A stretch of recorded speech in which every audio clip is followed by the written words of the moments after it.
Assalamualaikum warahmatullahi wabarakatuh.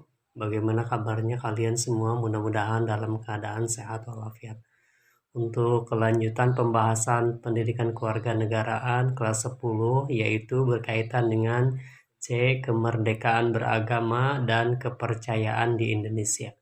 Nah, yang pertama adalah pengertian kemerdekaan beragama dan berkepercayaan.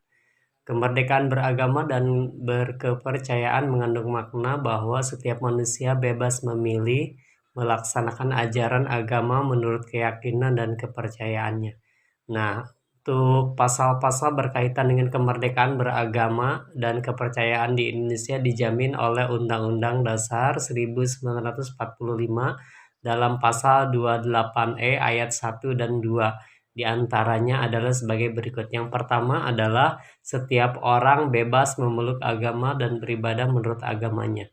Kemudian pasal kedua, ayat kedua, setiap orang berhak atas kebebasan meyakini kepercayaan, menyatakan pikiran dan sikap sesuai dengan hati nuraninya. Kemudian pasal 29 Undang-Undang Dasar 1945 ayat 2 disebutkan bahwa negara menjamin kemerdekaan setiap penduduk untuk memeluk agamanya masing-masing dan untuk beribadat menurut agamanya dan kepercayaannya itu. Nah, di sini adalah bangsa Indonesia kan terdiri dari beberapa agama, yaitu 6 yang diakui secara sah oleh Indonesia. Nah, di sini adalah kita beribadah menurut kepercayaannya dan keyakinannya. Nah, itu ya. Di sini adalah mengatur tentang pasal-pasal yang ada di Indonesia berkaitan untuk mengatur berkaitan dengan beberapa agama dan kepercayaannya itu. Kemudian yang kedua, membangun kerukunan umat beragama.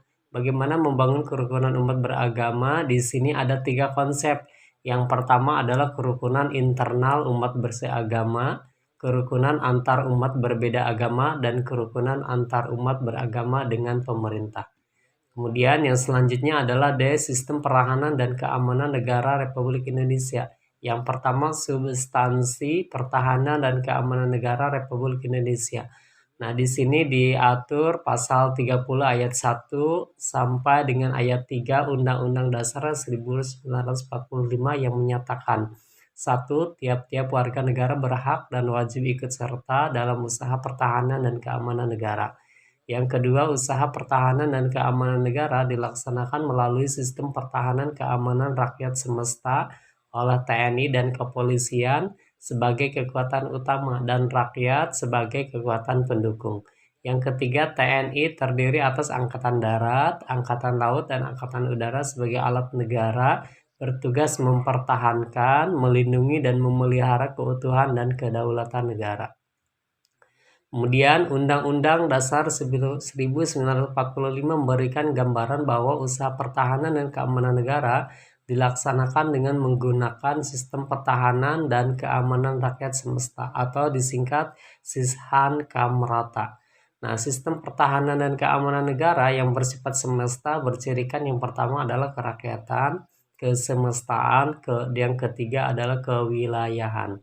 Nah, di sini adalah pada kenyataannya untuk pertahanan dan keamanan negara di Indonesia itu ada TNI dan kepolisian. Nah, didukung oleh rakyat atau seluruh masyarakat di Indonesia. Nah, kemudian ada Sishan Kamrata. Apa yang terdapat pada Sishan Kamrata? Yang pertama adalah kerakyatan. Jadi rakyat atau seluruh masyarakat Indonesia itu harus diutamakan.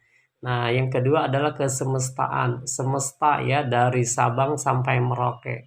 Kemudian yang ketiga adalah kewilayahan. Wilayahnya adalah Indonesia itu terdiri dari banyak pulau-pulau. Nah, ini adalah salah satunya berkaitan kewilayahan di sini adalah sangat luas sekali. Nah, itu ya. Kemudian yang kedua adalah kesadaran bela negara dalam konteks sistem pertahanan dan keamanan negara, yaitu pasal 27 ayat 3 Undang-Undang Dasar 1945 yang menyatakan bahwa setiap warga negara berhak dan wajib ikut serta dalam upaya pembelaan negara. Nah, pada zaman dahulu kan kita dijajah oleh negara-negara lain. Nah, disinilah Indonesia sekarang lebih kuat, baik dari TNI, kepolisian, dan didukung oleh seluruh warga negara Indonesia, yaitu tentang pembelaan negara. Oke, terima kasih atas perhatiannya. Assalamualaikum.